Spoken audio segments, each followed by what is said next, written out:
Muy buenos días, muy buenas tardes, muy buenas noches, muy buena jornada para ustedes. Acá estamos por comenzar nuestra querida y estimada clase de inflamación crónica.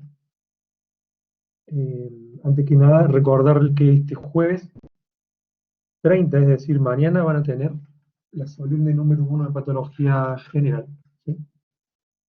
Sé que están estudiando, así que ánimo, no estén nerviosos, debe ir bien. Eh,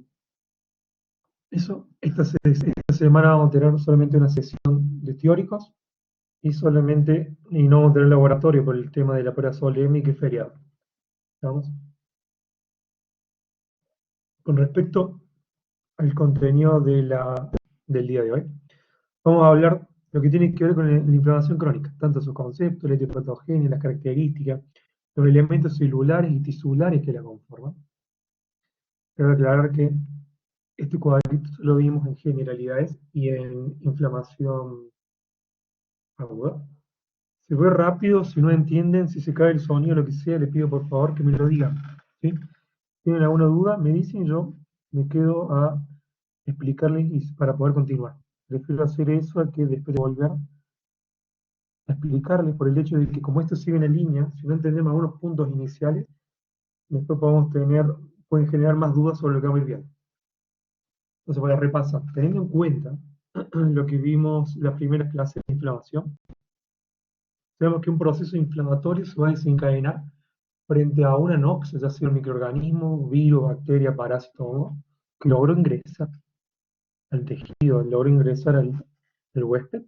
Otra vez se va a desencadenar un proceso inflamatorio, por ejemplo, frente a un traumatismo, es decir, estoy hablando ahora frente a distintos mecanismos de defensa, distintos mecanismos de defensa. Pero también sabemos que vamos a tener respuestas inflamatorias eh, o exageradas, como por ejemplo propias alergias, propias de las enfermedades autoinmunes, ¿sí? Que a pesar de que sean respuestas inflamatorias, van a tener, van a generar cierta lesión a nivel tisular. Como vimos en el proceso inflamatorio, esto vamos a tener por el proceso inflamatorio agudo, que se va a caracterizar, como vimos, por un aumento de volumen, aumento de la permeabilidad, va a caracterizarse por salida de líquido, líquido rico en proteínas, que es lo que llamamos exudado. Esto es un edema inflamatorio que se llama exudado. Las células principales de la inflamación aguda eran los neutrófilos, son los neutrófilos. ¿Sí? Y vamos a ver cómo se diferencia esta inflamación crónica. Tenemos en cuenta que el proceso inflamatorio agudo, rápido, este puede llegar a finalizar, se podría decir, con una resolución completa. Entendemos por resolución completa cuando se ha eliminado la noxa y el daño tisular es pequeño, por lo que se puede reparar completamente. Frente a daños tisulares más graves, ¿sí? En este proceso inflamatorio agudo, que se ha desencadenado mayor lesión tisular, o podemos tener un proceso de reparación que va a consistir en una cicatrización, que esto lo vamos a ver más adelante en la clase de reparación. Ahora bien, si esta noxa no se logra eliminar, lo que vamos a tener es la evolución a un proceso inflamatorio de tipo crónico. Esta noxa que por eh, características del microorganismo hacen que sea difícil de erradicar, se va a sostener este proceso inflamatorio. Recordemos, ¿se acuerdan que habíamos visto un cuadrito con distintos tiempos? En las primeras horas ocurría el edema, ocurría luego la llegada de neutrófilos y posteriormente llegaban los macrófagos. ¿Sí? Los macrófagos van a ser, junto con los linfocitos, las células principales de la respuesta inflamatoria crónica. Esta respuesta inflamatoria crónica sostenida en el tiempo va a generar un proceso de fibrosis, puede generar un proceso de la vaina proliferación del tejido conectivo y de vasos que vamos a ir viendo durante toda esta clase.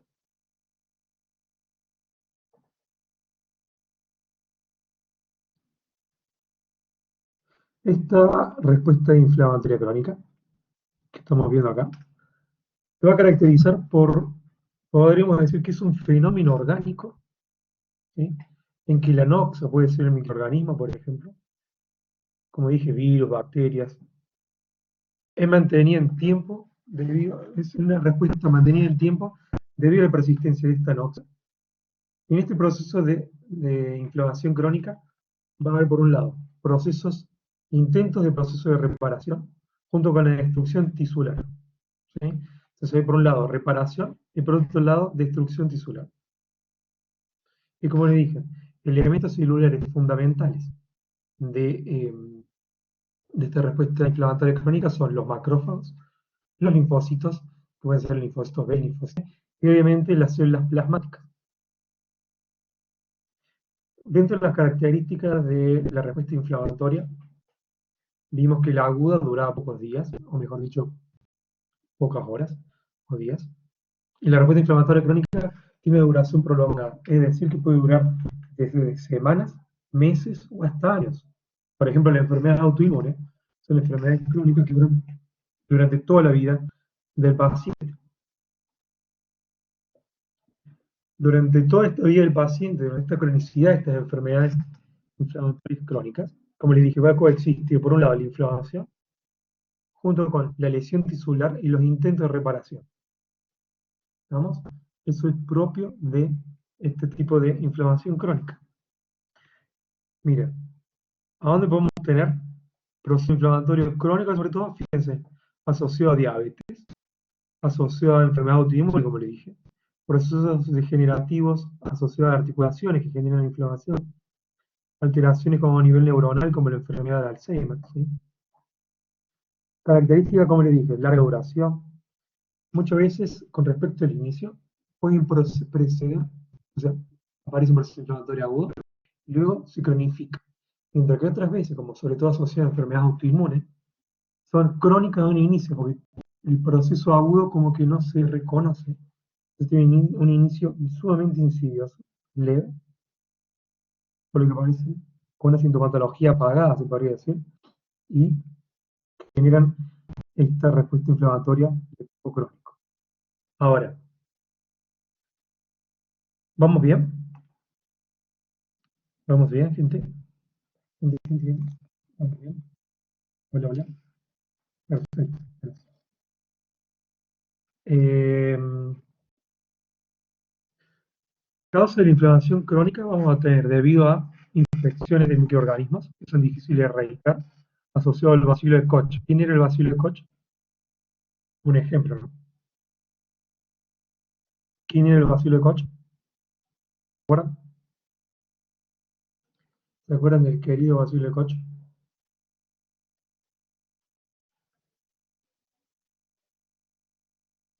¿Mm? Bacilo de Koch tiene que ver con la tuberculosis, estimades. ¿Dónde estamos? Exacto, Catarina. Entonces, en estas infecciones persistentes, que son de gérmenes difíciles de erradicar, vamos a tener como en este caso el bacilo Koch asociado al micobacterio de la tuberculosis. Otra patología que vamos a tener asociada vamos a ser la enfermedades inflamatorias por mecanismos inmunitarios. Y acá vamos a tener ejemplos como los que mencioné recién. Una reacción autoinmunitaria asociada a enfermedad autoinmune. ¿Sí? Entonces, ya lo dije previamente, lo vuelvo a repetir. En aquellos individuos susceptibles o que tienen una carga genética que predispone a desarrollar ciertas enfermedades autoinmunes sumados a factores ambientales, van a hacer que estos individuos desarrollen una enfermedad autoinmunitaria. Consiste en reconocer lo propio, ¿sí?, como ajeno. Y por lo tanto se van a desencadenar procesos inflamatorios crónicos que van a durar, se podría decir que toda la vida del individuo, y que se va a reconocer lo propio como ajeno y esta respuesta inflamatoria va a generar distintas lesiones, distintas afecciones en estos individuos. Como lo que podemos ver acá, característico de la artritis reumatoide, ¿sí? La enfermedad inmunológica que afecta sobre todo las articulaciones, entre otras manifestaciones sistémicas que puede presentar el paciente. Otras causas de inflamación crónica vamos a tener por sobre todo aquellas asociadas a la exposición crónica a distintos agentes que pueden tener capacidad de desencadenar una respuesta inflamatoria, que pueden ser tanto exógenas, es decir, ajenos al organismo, o endógenos. Por ejemplo, el sílice, que es una partícula que no se puede fagocitar generalmente, que es muy difícil de erradicar, lo que va a generar esta enfermedad asociada a silicosis. se ha visto que la aterosclerosis. ¿Saben lo que es la aterosclerosis?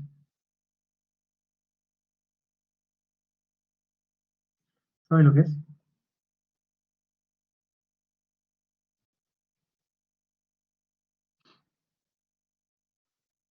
Juan, ¿qué es la aterosclerosis? Más o menos, así rápido. Una placa de ateroma, es decir, perfecto, como dice Javier acá, y como dijo Juan, que sí sabía, corresponde a la formación del ateroma, es decir, una placa de tejido adiposo a nivel de las arterias. Una complicación que puede desencadenar esto, obviamente, es obstruir completamente la arteria, o se puede prender y formar un émbolo, y este émbolo puede viajar y generar una oclusión en vasos sanguíneos. ¿Cuáles son las características principales que podemos reconocer a nivel de la inflamación crónica? De elementos celulares, que le dije inicialmente, característicos son los macrófagos, que vamos a tener linfocitos, que van a ser linfocitos B y T, y las células plasmáticas. Células plasmáticas, que son las células B, que se han diferenciado en células plasmáticas productoras de anticuerpos. ¿Sí? Dentro de otra característica que presenta la inflamación crónica es que, como le dije anteriormente, va a haber interacción o procesos de intento de reparación sumado a destrucción tisular. La destrucción tisular va a estar determinada por estos agentes que son difíciles de erradicar, que van a generar lesiones en los tejidos, pero también las células inflamatorias, al intentar eliminar este microorganismo, van a liberar distintos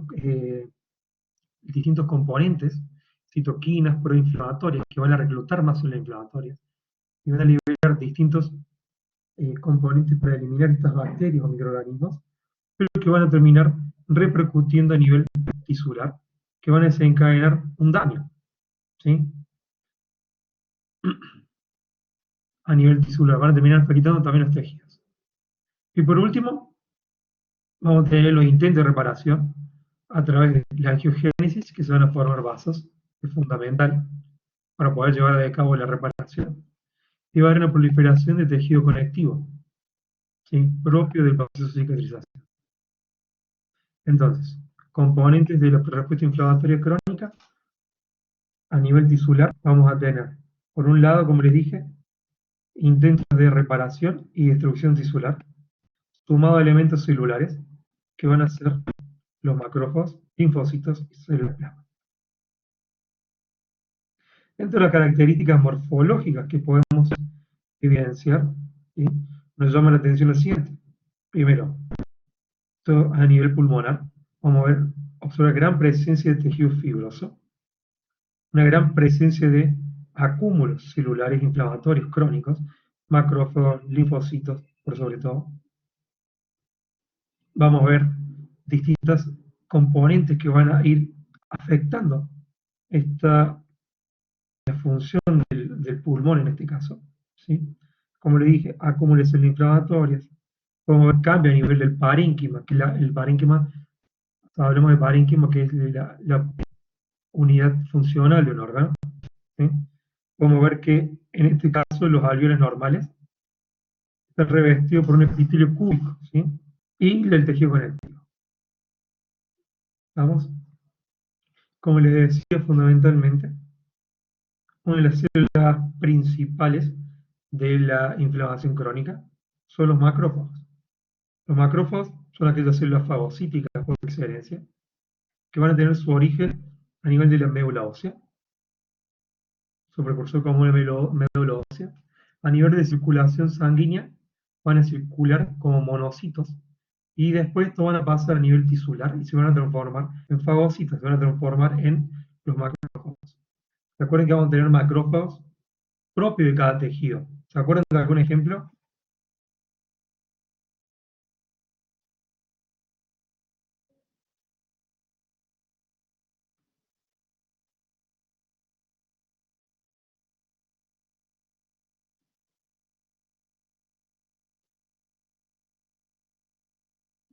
La microglía, ¿dónde aparece la microglía? A nivel del tejido nervioso. La célula de Kupfer, o Kupfer,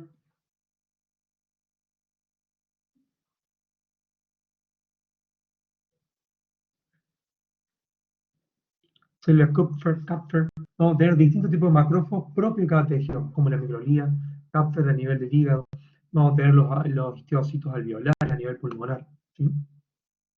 Ahora bien,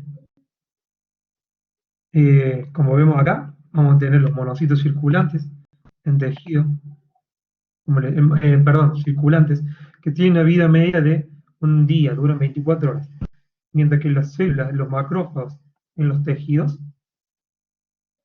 tienen una vida media que puede durar semanas o hasta años, ¿sí? Que van a estar distribuidos en el tejido conectivo. Por ejemplo, tenemos los histidocitos, como dije acá, que van a estar a nivel del tejido conectivo, como podemos ver. ¿Sí? Vamos a tener la célula de Kupfer en el hígado, ¿sí? Vamos a tener macrófagos alveolares, obviamente alveolares donde vamos a tener a nivel pulmonar, y la microglía a nivel del sistema nervioso central.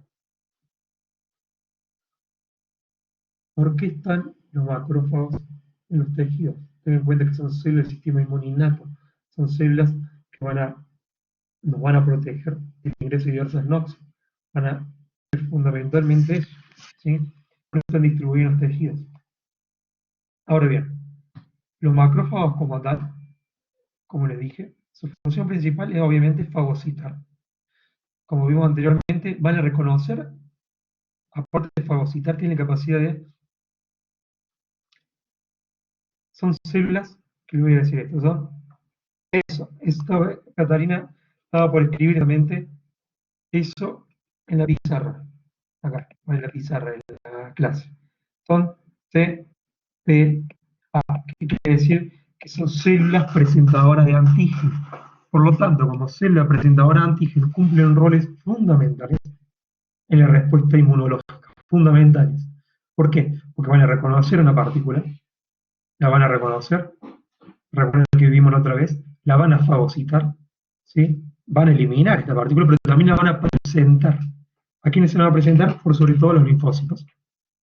Y además de presentar, van a liberar ciertas citoquinas para favorecer la actividad de linfocitos, citoquinas para anular o eliminar el microorganismo, van a liberar quimioquinas para reclutar otras células inflamatorias. ¿Sí? Tienen múltiples roles. Y encima, aparte de esta respuesta inflamatoria para eliminar microorganismos, van a tener roles fundamentales en el proceso de reparación y cicatrización. Pero lamentablemente, como vimos, bueno, no es lamentablemente, la biología, no hay que buscarle mucha lógica a la biología, sino hay que entenderla, va a liberar, puede favorecer el desarrollo de fibrosis, sobre todo en estos procesos inflamatorios crónicos. ¿Sí? Ahora bien, si vemos este gráfico, tenemos dos tipos de macrófagos. Macrófagos M1 en la izquierda y macrófagos M2 de la derecha. Macrófagos M1 que se van a activar por la vía clásica, se podría decir, a través del interferón gamma. El interferón gamma, perdón, fíjense que hay una flechita verde que quiere decir que lo activa. Interferón gamma va a activar la vía clásica. Estos macrófagos por vía clásica, fíjense, van a liberar distintos mediadores que van a tener más bien un proceso, van a estar influenciados, van a estar relacionados a un proceso inflamatorio en pos de eliminar el agente, en este caso el microorganismo. ¿Sí?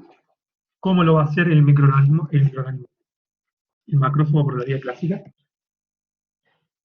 va a aumentar su capacidad de microvicidas, se va a activar en M1 a través de la especie reactiva de oxígeno, especie nitrogenada, ¿sí? De óxido nítrico, perdón, para eliminar este microorganismo. Además va a liberar interleuquina 1. ¿Recuerdan que la interleuquina 1? Miren acá arriba. ¿Sí? Va a estar asociada a la inflamación, va a estar una citoquina proinflamatoria como tal. Entonces los macrófagos por la vía de la vía clásica, ¿verdad? A través de interferón gamma va a tener roles, sobre todo microvicidas asociados a un proceso inflamatorio. Mientras aquellos macrófagos que son activados por la interleuquina 3, por la interleuquina 4, se van a activar por la vía alternativa. Entonces vamos a tener los macrófagos M2. Estos macrófagos M2, estos macrófagos M2, van a liberar distintos mediadores, como el factor de crecimiento transformante beta, que van a tener por sobre todo, van a estar asociados con la reparación del tejido y también con fibrosis. Tienen que ver con, van a inducir a nivel, tiene un rol fundamental en la fibrosis y los tejidos. Y además de interleuquina 10, propio de los macrófagos tipo 2, tiene más bien efectos antiinflamatorios, es decir, los macrófagos se activan generalmente cuando este proceso inflamatorio va en declive, o sea que va finalizando y va a buscar la reparación tisular. Aunque también sabemos que van a ser fundamentales estos procesos inflamatorios crónicos en relación a a la fibrosis, producto del factor de crecimiento transformante beta. ¿Estamos bien? ¿Alguna duda con esto?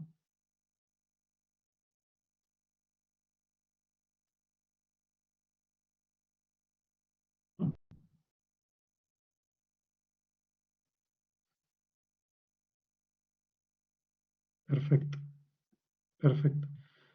Además, eh, hay diversos productos que se son sintetizados y liberados por los macrófagos activados, ¿sí? Que pueden generar distintas lesiones tisulares, como vimos. Uno puede ser el ácido araquidónico, también sintetizan y liberan factores de crecimiento fibrótico, factores de crecimiento derivado de plaquetas, ¿sí? Que me había olvidado de mencionar. No, perfecto. Eh, no avanza, no avanza. Ahora sí. Entonces, fíjense la gran variedad de productos que pueden liberar estos macrófagos activados. Macrófagos activados, algunos ya lo vimos, como el factor de crecimiento endotelio vascular, factor de crecimiento derivado de plaquetas, ¿sí? Que van a cumplir distintos roles, van a ser fundamental el proceso de reparación, por ejemplo, la angiogénesis, depósito y remodelación de la matriz intracelular, factor de crecimiento formante beta, por ejemplo, metaloproteínas de matriz, que lo vamos bien en la clase de reparación, ¿sí? Entonces van a liberar distintos productos. Aquellos agentes a nivel antimicrobianos, especies reactivas de oxígeno, o los famosos ROS o ERO, y productos del ácido nítrico. Otras células que les mencioné anteriormente, que van a tener un rol protagónico a nivel de las respuestas inflamatorias, van a tener los linfocitos van a ser linfocitos B y linfocitos T. Ten en cuenta que para que un linfocito se active, ¿qué tiene que pasar?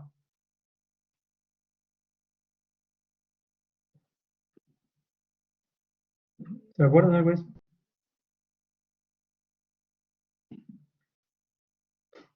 ¿Se acuerdan? Le tienen que presentar los antígenos. El linfocito B puede reconocer antígenos, pero el linfocito T no. Entonces estos linfocitos T van a activarse, estos linfocitos B van a activarse, y van a liberar distintas citoquinas, obviamente proinflamatorias, que van a tener interacción bidireccional con los macrófagos, entre el proceso de, eh, ¿cómo se llama? Un proceso de interacción entre uno que libera citoquinas, otros quimioquinas que se reclutan unos a otros. Vamos a ver células fundamentales de respuesta inflamatoria como los eosinófilos y los mastocitos próximamente. Ten en cuenta que los linfocitos B van a diferenciarse de células plasmáticas y van a producir estos anticuerpos, no autoanticuerpos, anticuerpos. ¿Sí? Ten en cuenta que citoquinas y los macrófagos, como dijimos anteriormente, el factor de ingreso tumoral o la interleuquina 1, inducen el reclutamiento de estos leucocitos. Y además, por ejemplo, los linfocitos T activados van a liberar distintas citoquinas que van a aún más potenciar la actividad de los macrófagos, como por ejemplo, como vimos anteriormente, el interferón gamma. ¿Sí?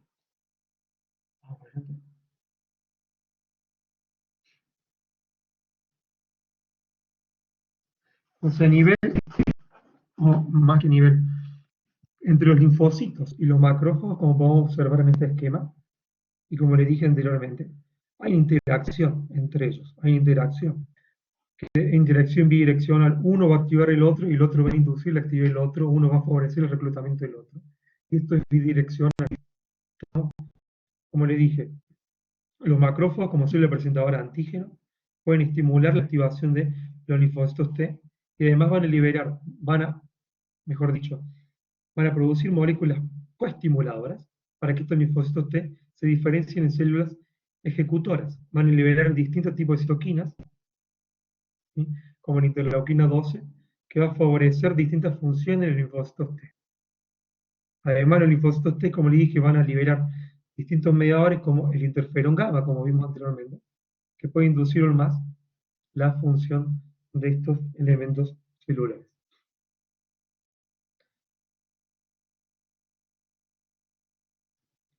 Con respecto a distintos mediadores, vemos que los linfocitos T helpers, ¿sí? De acuerdo al tipo de microorganismo, de acuerdo a lo que se presenta por diversos tipos de citoquinas, se van a diferenciar en distintos tipos de linfocitos T helper, de T helper 1, T helper 2, T helper 17, que van a liberar distintos tipos de citoquinas que van a cumplir distintos tipos de funciones. Por eso tenemos T helper 1, T helper 17. Ahora, como les dije anteriormente, otras células asociadas a la inflamación crónica también, con estas respuestas inflamatorias, vamos a tener por un lado los eosinófilos y por otro lado los mastocitos. Tened en cuenta los eosinófilos son fundamentales, como dice ahí, con respecto a reacciones inmunitarias mediadas por inmunoglobulina E y sobre todo infecciones asociadas a parásitos. Con respecto a los parásitos, porque liberan la proteína básica principal, ¿sí? Que es muy tóxica para los parásitos. Pero lamentablemente, además de dañar, de dañar los parásitos, también van a afectar el tejido tisular. Por otro lado, tenemos los mastocitos. Son solamente protagonistas de la respuesta inflamatoria crónica. ¿Qué creen ustedes? Los mastocitos.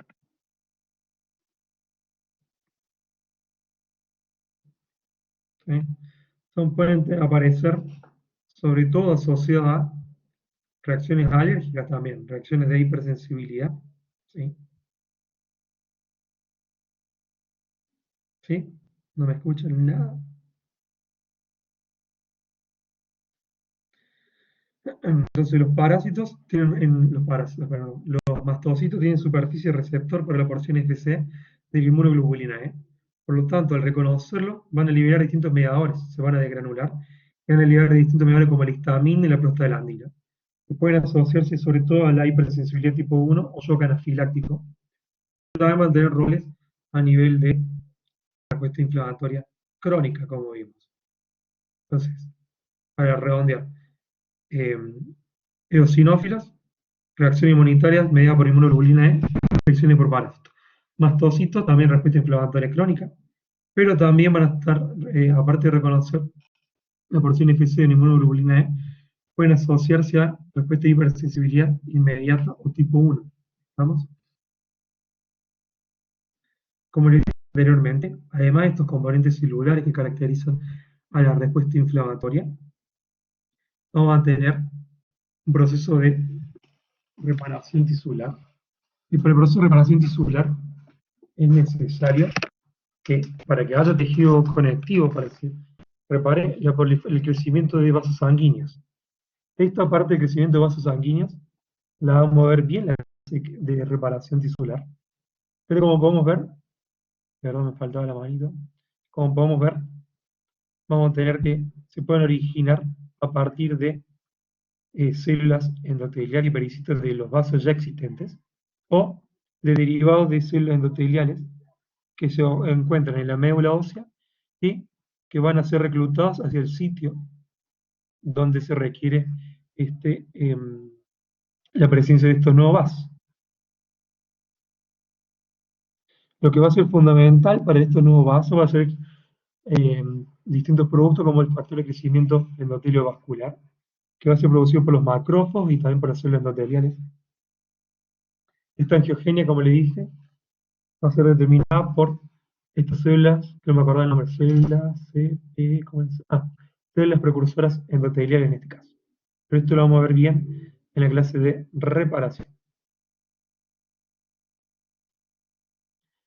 Y con respecto, para ir resumiendo lo que vamos viendo de respuesta inflamatoria crónica, ¿sí? Esto se va a llevar a cabo frente a, voy a dar el lapicito,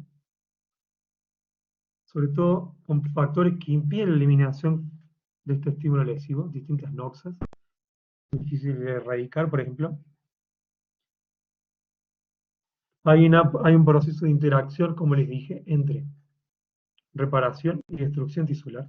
Va a haber elementos celulares claves que van a ser los macrófagos, los linfocitos B, linfocitos T, y las células plasmáticas. Esta inflamación crónica puede partir desde un inicio como crónico, es decir, porque es sumamente insidiosa la sintomatología, o preceder a un proceso inflamatorio agudo.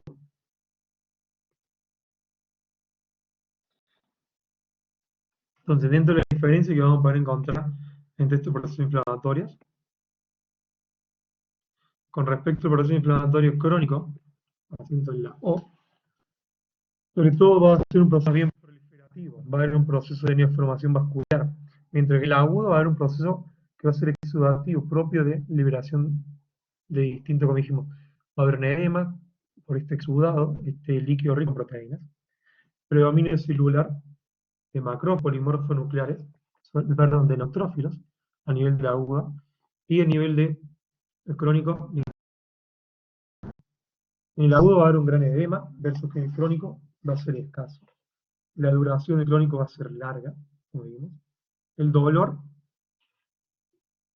a nivel del proceso inflamatorio agudo va a ser sumamente intenso, mientras que el crónico va a ser un dolor de tipo apagado, sostenido en el tiempo. Y como secuela del proceso inflamatorio crónico, como vimos, va a estar asociado al desarrollo de fibrosis y destrucción en algunos tejidos, propio de esta respuesta mantenida en el tiempo. ¿Cómo va a evolucionar esta respuesta inflamatoria crónica? ¿Cómo puede evolucionar? Voy a cambiar de color. Puede mantenerse en el tiempo, ¿sí? Propio de, por ejemplo, las respuestas inflamatorias crónicas, producto de una enfermedad autoinmune. Puede obviamente inducir a la muerte del individuo. Los procesos, de algunas veces de procesos inflamatorios crónicos, pueden surgir como un proceso de reagudización. Tiene que ver con la noxa que desencadena este proceso inflamatorio. Vamos a ver más bien, las enfermedades autoinmunes, a pesar de ser crónicas, tienen periodos de que hay como un proceso de reagudización, que la sintomatología incrementa para luego ser una sintomatología más vaga, más apagada. Y en algunos casos, que se ve sobre todo procesos inflamatorios asociados a microorganismos, obviamente va a repercutir en la curación de este individuo.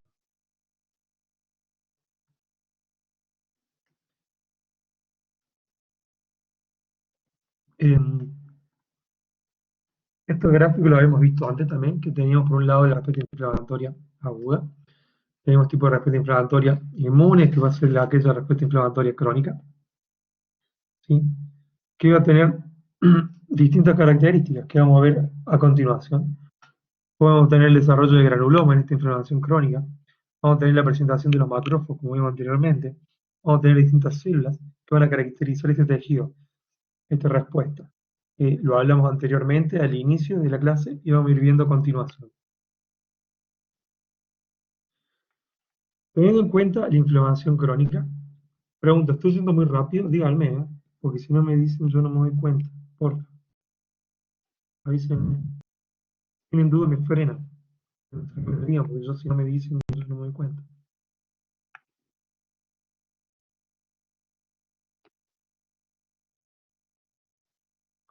Bueno, gracias. Vamos a tener un tipo de inflamación, dentro de esta inflamación crónica. Bueno, está bien. Bueno, hagamos fuerza para que llegue buena señal. Dentro de la inflamación crónica vamos a tener aquel tipo que es una inflamación crónica granulomatosa. Vamos a ver que esta inflamación crónica granulomatosa va a estar asociada a algunas enfermedades autoinmunes, por sobre todo la tuberculosis. Y otra, perdón, inflamación crónica granulomatosa, vamos a tener desarrollo de granulomas, algunas asociadas a enfermedades infecciosas, perdón, como la tuberculosis, y el desarrollo de granulomas asociados a otras enfermedades, como por ejemplo la sarcoidosis, enfermedades como la enfermedad por anaranjado de gato. Este granuloma, ¿por qué se va a caracterizar? En este proceso inflamatorio crónico hay un proceso de, como vemos, agregación tanto de macrófagos que se van a agrupar, que van a adquirir características que se van a observar en el microscopio como células epiteloideas, no me sale esa palabra. Van a estar rodeadas por linfocitos, células plasmáticas, ¿sí? Y aquellos granulomas antiguos pueden tener alrededor un ribete de fibroblastos que van a estar rodeando esta lesión. ¿Sí? Ten en cuenta que el granuloma es más bien un intento celular que se va a buscar contener un agente lesivo, un microorganismo, que suele ser difícil de erradicar. Como le dije, prototipo de esta enfermedad, por sobre todo infecciosa, va a ser la tuberculosis. Acá tenemos distintos ejemplos de enfermedades granulomatosas, como vimos, la tuberculosis, asociada al Mycobacterium tuberculosis, la lepra, o de sífilis, asociada al Treponema pallidum, ¿sí? Distintos tipos de enfermedades infecciosas asociadas al desarrollo de granulomas.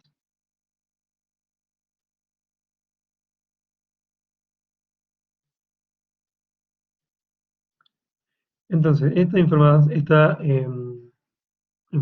inflamatoria crónica, que se va a caracterizar por la presencia de algunos casos de granuloma, esta inflamación crónica granulomatosa. Vamos a tener por un lado granulomas asociados a cuerpos extraños y granulomas que vamos a tener acá asociados a infecciones. Fíjense, lo que se destaca en una y en otra, podemos ver la presencia de células gigantes multinucleadas. A nivel de la tuberculosis, estas células gigantes multinucleadas se caracteriza por presentar unos 20 núcleos aproximadamente, que se encuentran por sobre todo, si ven bien ahí, en la periferia de la célula, y se llaman células de Langerhans.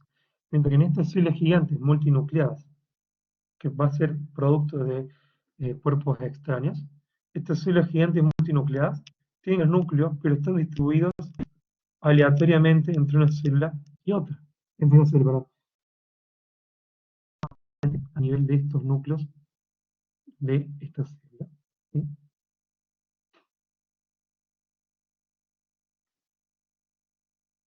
¿Queda claro eso?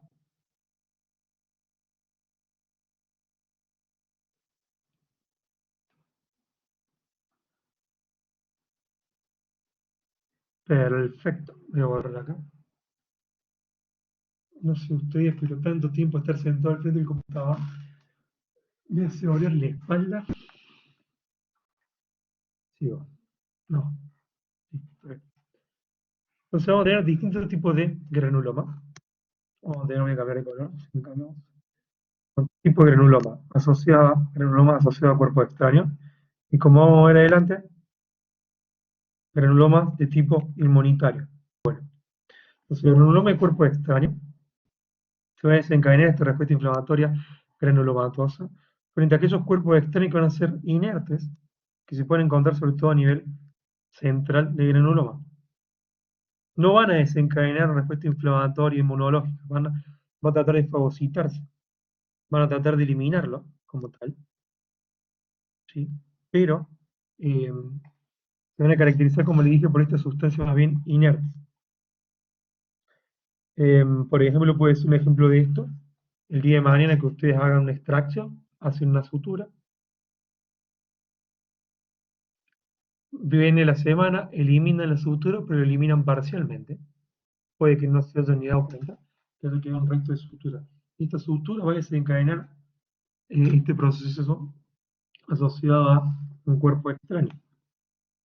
Se debe sobre todo a que estos productos que pueden crear estos cuerpos extraños son bastante grandes, ¿sí? Por lo que impiden generalmente la fagocitosis por un solo macrófago. Y se caracterizan generalmente, como les dije, no van a inducir una reacción inflamatoria específica o una respuesta inmunitaria. Recuerden eso, la reacción granulomatosa a cuerpo extraño. ¿Vamos? Generalmente uno va a poder encontrar en histopatología estas lesiones alrededor de este cuerpo extraño. vamos a encontrar estas células gigantes multinucleadas que están tratando de fagocitarlo y eliminar este cuerpo extraño, para tratar de erradicarlo. ¿Sí? El nivel de microscopía óptica se puede observar con luz polarizada, ¿sí? Se puede observar y se ve como un material más bien, como una coloración, como una refracción a nivel de esto. ¿Sí? Vamos para adelante. Tenemos granuloma asociado a cuerpo extraño. ¿Sí? Y siempre digo sí, no digan sí ustedes. Y granulomas de origen inmunitario, por sobre todo asociada a microorganismos. Miren acá, creo que miren esta celulita. Células gigantes multinucleadas. ¿A dónde tienen núcleos? ¿A dónde tienen los núcleos? ¿Están distribuidos aleatoriamente? ¿O se distribuyen por sobre todo dónde? En la periferia. ¿Qué hablamos de eso? ¿Qué podría ser? ¿De qué se podría tratar? De células gigantes multinucleadas con núcleo en la periferia, asociado a qué infección dijimos.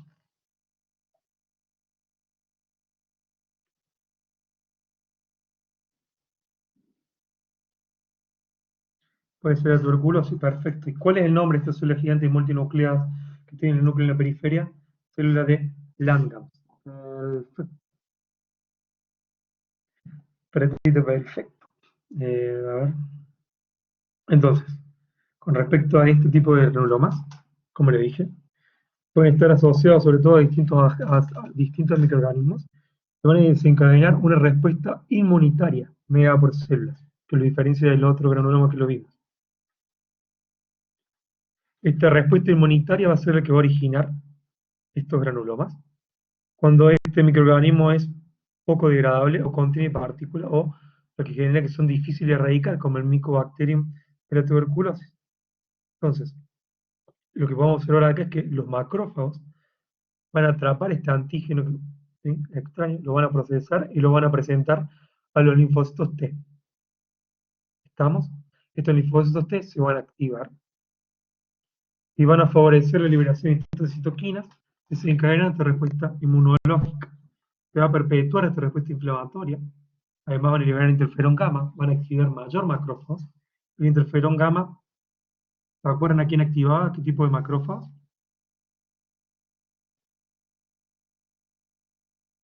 Tipo 1, perfecto.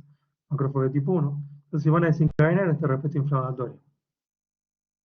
Ten en cuenta que, como le dije, el granuloma inmunitario, ¿sí?, está ampliamente asociada por el Mycobacterium de la tuberculosis.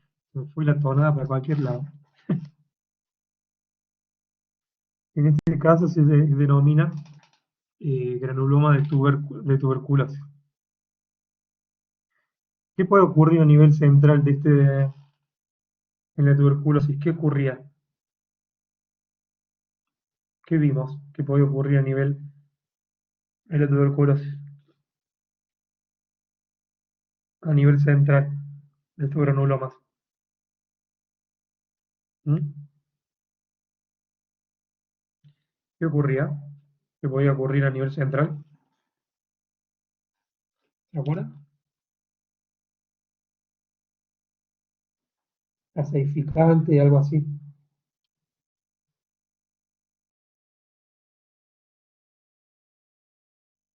¿Qué era eso? Podría ocurrir una necrosis gaseosa. Recuerden eso. Y para ir terminando, vamos a tener acá el granuloma tuberculoso, que es el que hablamos recién. ¿Sí? En la porción central podemos encontrar esta necrosis gaseosa. Alrededor, fíjense, alrededor, vamos a tener múltiples macrófagos. Algunos se van a unir, esta célula que va a adquirir características epiteloideas, se van a unir y van a formar estas células gigantes multinucleadas con su núcleo en la periferia, que van a ser las células de Langhans. Alrededor vamos a tener los linfocitos T, por sobre todo de los linfocitos. Y alrededor de los linfocitos, este ribete constituido por fibroblastos. Esto para tratar de contener el proceso infeccioso, ¿sí? Esto es propio del tubérculo de Costa o granuloma tuberculoso.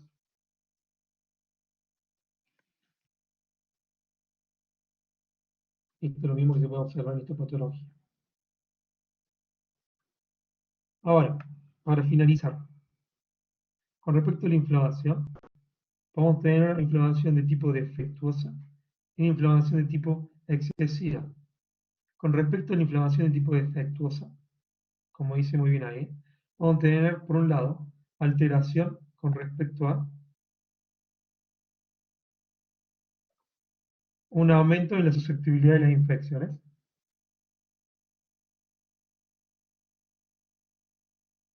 y por otro lado, un retraso en la cicatrización. ¿Por qué? ¿Por qué creen que va a haber un aumento en la susceptibilidad de las infecciones? ¿Mm? ¿Qué creen ustedes?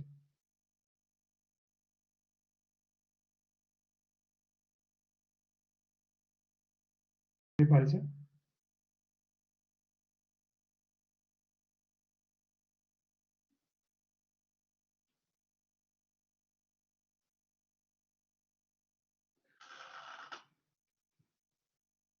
Una es esa, es una buena deducción, Sebastián, porque si se retrasa la cicatrización puede ser un elemento. Pero estoy con inflamación defectuosa. ¿La inflamación también para qué servía?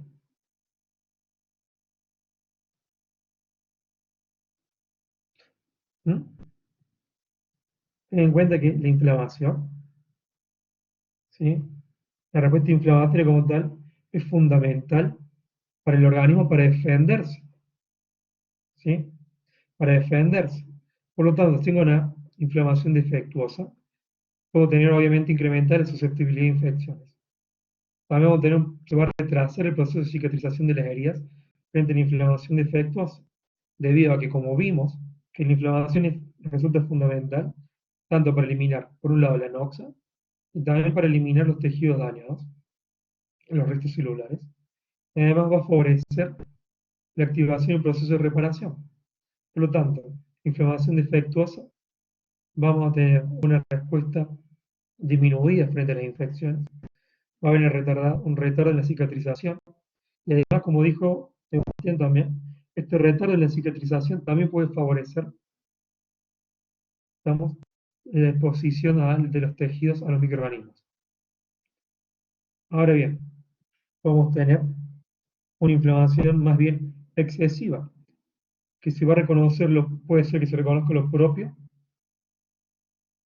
como extraño, y vamos a tener respuestas autoinmunitarias, o las alergias, que haya una respuesta exagerada frente a los antígenos habituales, que van a repercutir a nivel de los tejidos, como shock anafiláctico, como reacciones inmunológicas, como alergia, por ejemplo, como asma, que van a desencadenar, obviamente, un daño en el individuo.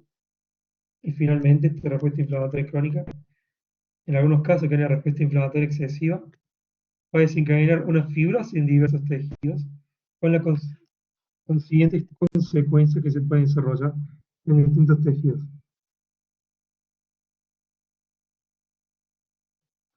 Claro, o sea, ten en cuenta que eh, estamos hablando ampliamente de una respuesta inflamatoria a grandes rasgos. Pero Catalina, como dice ahí, puede ser por no tener suficientes células inmunitarias.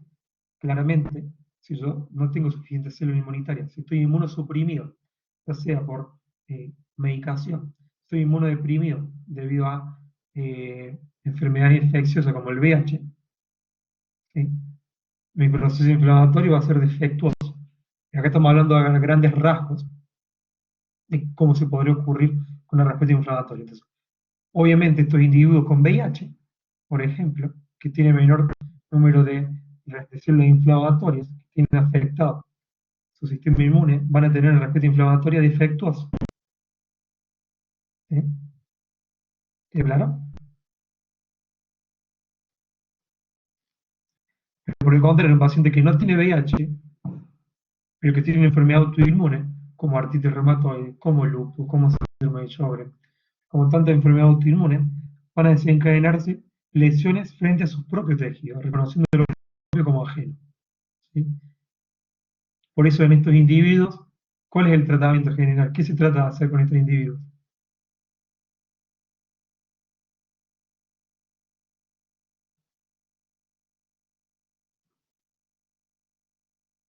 ¿Mm?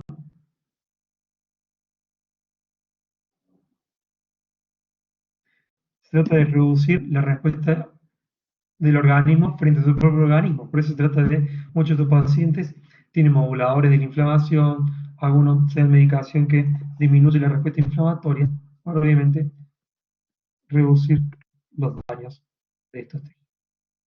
¿Estamos? ¿Dudas, preguntas con respecto a la clase?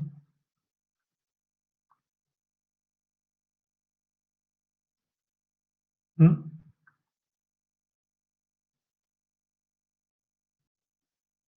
Perfecto.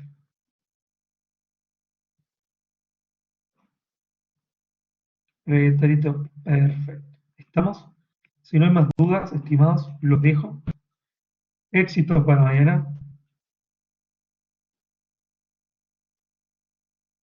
La diapo 20. ¿Toda la clase de la 20?